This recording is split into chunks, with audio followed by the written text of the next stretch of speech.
Hello everyone, this is our agarwood here in Jensen. Makikita niyo po, it's a potted agarwood. Nakapat po yan. And nag-start na po siyang mabulaklak.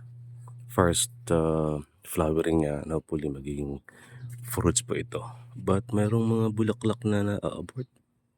I don't know why. This one, may in-abort siya. Ito, na-abort niya rin. Okay. Looking forward, magkaroon to ng successful fruiting. So ito po yung nasa Jensen. Okay, nakapat po sila. So makikita niyo po. Ayan o. Gusto yan. Ito siya o. Ayan. Ito sa flower. Pero I'm not expecting that much. Baka kasi na-stress lang to kaya namulaklak. But so far, ito yung nabubuo niya.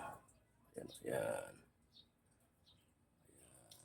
So, this is agarwood comediana, a Philippine native. Okay.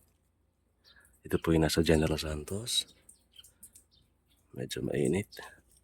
So, looking forward na ma-produce niya itong bulaklak niya na maging bunga. Ayan o. This is potted. Ibig sabihin po, nakalagay lang to sa, ayan o.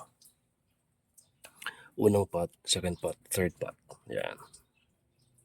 So, pwede pa na mag-agarwood urban planting if you want. So, if you want seedlings, if you're in Jensen or in Davao, may mga seedlings po tayo available dito.